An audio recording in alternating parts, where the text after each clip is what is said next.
To talk about something really important. Earlier this year, I was hired to be a performer on a major tour with somebody who is huge in the industry. So I was excited, proud of myself for getting the opportunity. Unfortunately, some things happened, and I can't get into the details of exactly what that was, because it's already a legal issue right now. But the reason why I'm speaking out about this is because getting fired or getting blamed or shamed or threatened or anything like that simply for reporting sexual misconduct or safety threats at work is not okay. And I know that there's a lot of other people out there who have been afraid to speak up, and I understand. And if that's you, I see you. And that's pretty much it. For years, Will Smith was Hollywood's safest bet. The guy studios trusted with billion-dollar franchises, family movies, and feel-good moments that made audiences smile without thinking twice. His name alone used to guarantee success. From Men in Black to The Pursuit of Happiness, Will wasn't just famous, he was comfortable. People felt like they knew him, like he was relatable, grounded, and solid in an industry known for chaos. But over time, that image started taking hits, one moment at a time, until the cracks became impossible to ignore. The first major shift happened when Jada Pinkett Smith openly talked about her entanglement with singer August Alsina. That wasn't just celebrity gossip, that was a public moment that flipped the internet overnight. Suddenly, Will wasn't being praised, he was being clowned. Memes exploded, commentary channels went wild, and the narrative online turned fast. Will went from respected superstar to the guy everyone felt sorry for, joked about, or questioned. Then came the Oscars moment, the night that changed everything. When Will slapped Chris Rock live on stage, the world froze. Millions watching, cameras rolling, no edits, no delays. Some people said it was emotional, others said it was reckless, but almost everyone agreed on one thing. Will's untouchable image was gone. That moment didn't just follow him for weeks, it followed him for years. Studios paused, projects slowed, and the conversation around Will changed permanently. Just when things seemed like they might settle, new claims entered the picture, and this time they weren't coming from memes or jokes. They were coming from a former employee. In late 2024, musician Brian King Joseph posted a video that initially flew under the radar. He didn't name names, didn't point fingers publicly, and didn't go into details.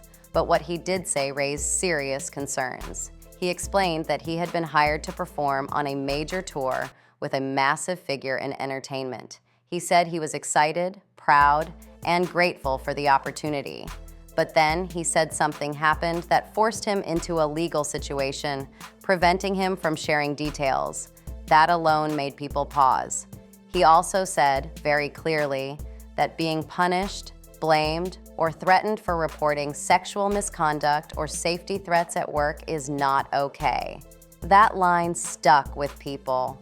Brian ended his message by telling others who were afraid to speak up, "I see you." That wasn't casual language, that was intentional.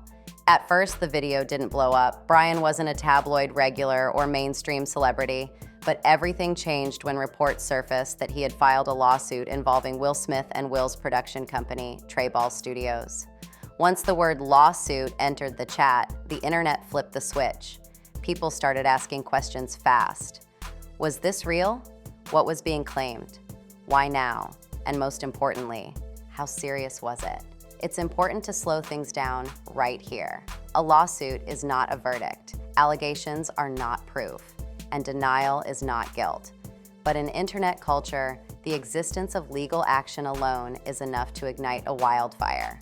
According to what has been publicly discussed, the lawsuit centers around alleged workplace misconduct, boundary issues, and retaliation claims. These are serious topics that courts are meant to examine carefully. Will Smith's legal team responded firmly, stating that the claims were false, baseless, and denied in full. They made it clear they intended to defend their position and pursue the truth through legal channels. That denial matters. It has to be included because fairness matters.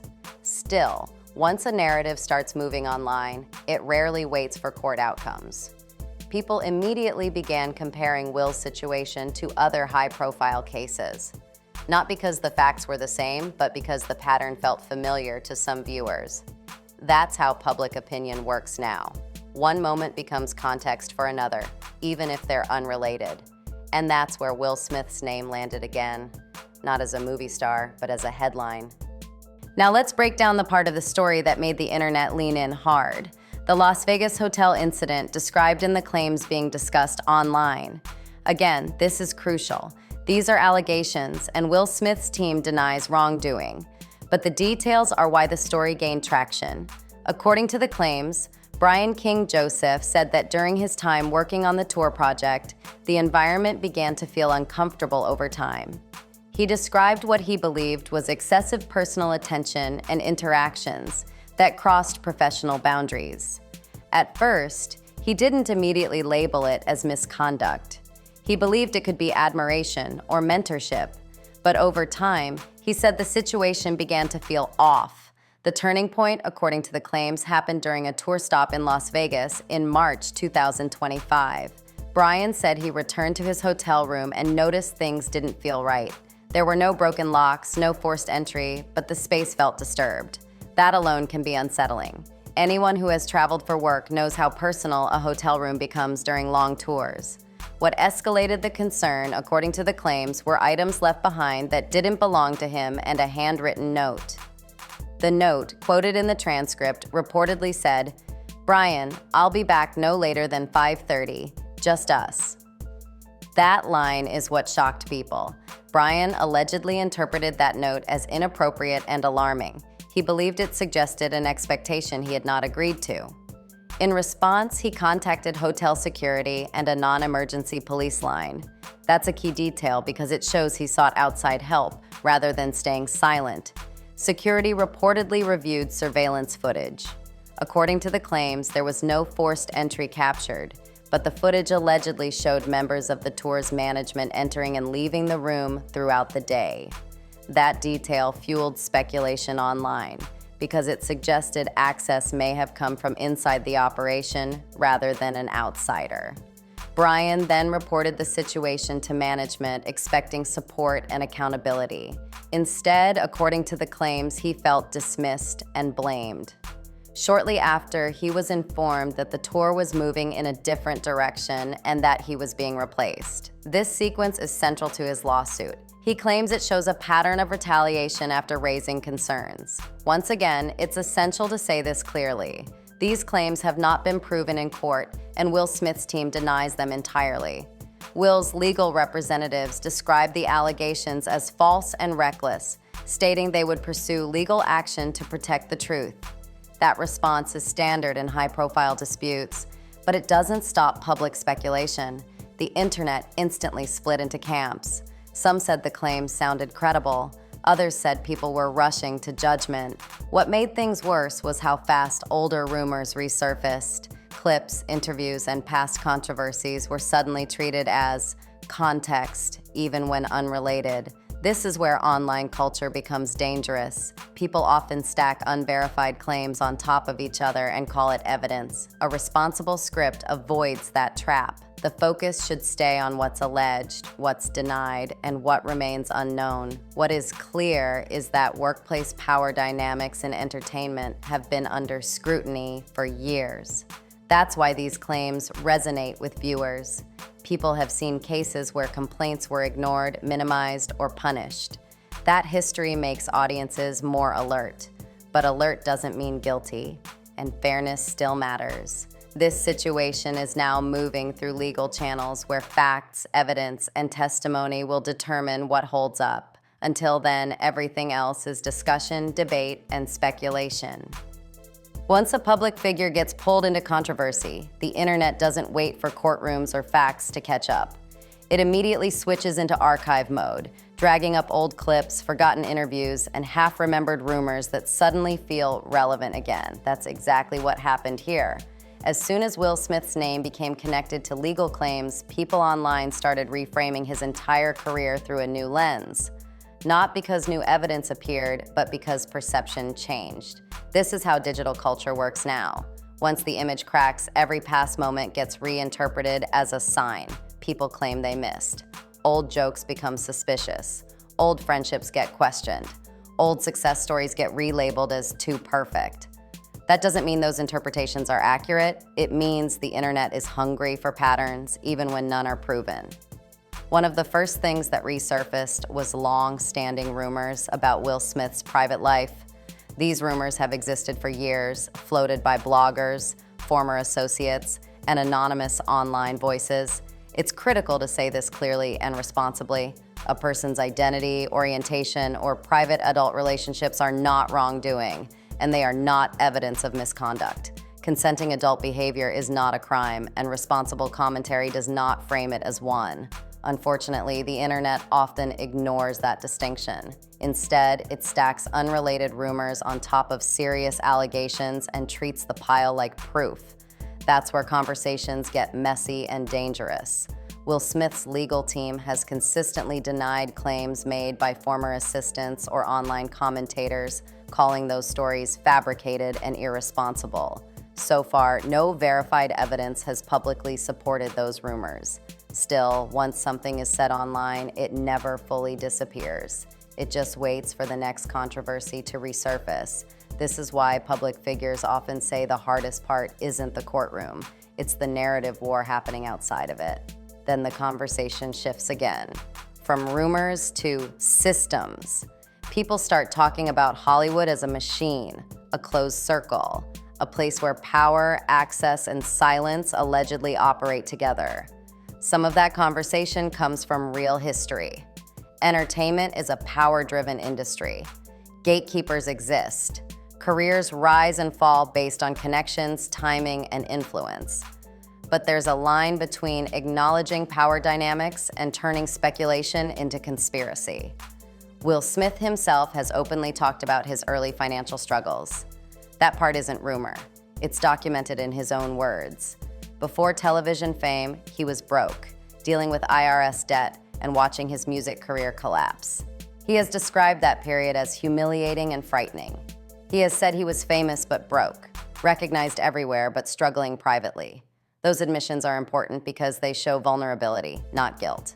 His meeting with Benny Medina and Quincy Jones has also been openly discussed by Will himself. He has described it as a turning point, a moment where opportunity finally aligned. That's not suspicious on its own.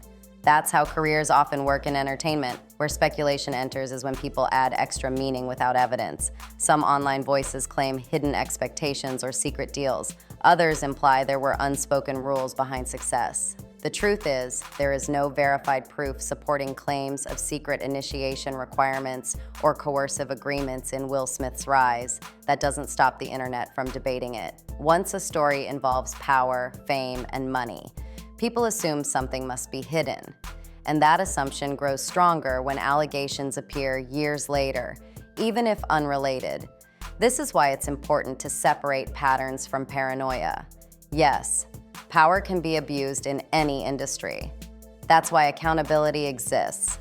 But not every successful person is a villain, and not every rumor is a breadcrumb to a secret truth.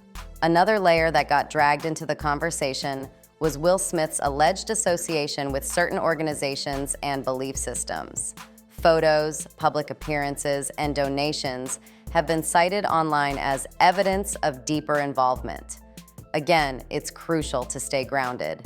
Attending events or supporting causes does not automatically equal membership, ideology, or endorsement of controversial beliefs. Will Smith has publicly denied being a member of certain groups, and there is no confirmed documentation proving otherwise. Speculation fills gaps where information is incomplete. That doesn't make speculation factual. Still, once a narrative forms online, it feeds itself. People begin connecting unrelated dots, drawing lines between names, decades, and industries without verifying whether those connections actually exist. That's how misinformation spreads faster than truth. Another reason this story gained traction is timing. Public trust in powerful figures is already fragile. Recent high-profile cases have made audiences more sensitive to allegations involving influence and control. So when a new claim appears, people react emotionally instead of patiently. That doesn't mean they're wrong to care. It means the environment is charged. Many viewers now assume that silence equals guilt and denial equals strategy. That's not how justice works, but it is how social media works. This environment makes it nearly impossible for nuanced discussion to survive.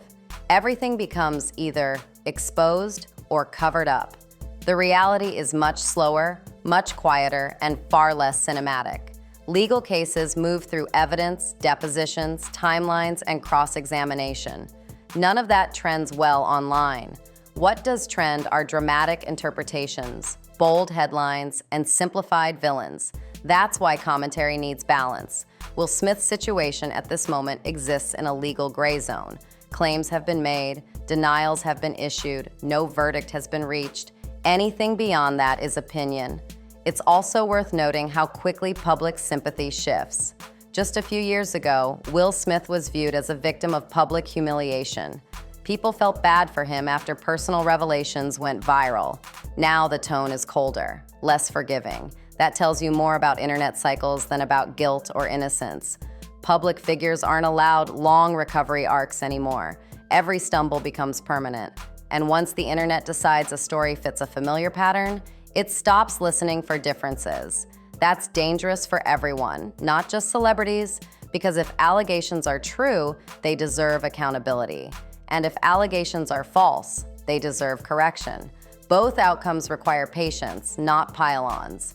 This case also highlights a larger issue people don't like to talk about. Workplace power imbalance isn't exclusive to Hollywood. It exists everywhere, in offices, studios, factories, and corporate boardrooms. That's why claims about retaliation, pressure, or dismissal resonate with people. Many viewers have experienced versions of that in their own lives. But resonance doesn't equal proof, and empathy shouldn't erase fairness. The smartest approach is to let facts emerge while refusing to turn speculation into conviction. At the same time, conversations about boundaries, professionalism, and accountability should never be shut down. Both things can exist together. As of now, Will Smith remains a public figure facing allegations that he denies, within a system designed to evaluate evidence. No matter how loud the internet gets, that process matters. And until it concludes, the most honest position is this: we don't fully know yet. The story isn't finished, the narrative isn't settled, and history hasn't locked in its version.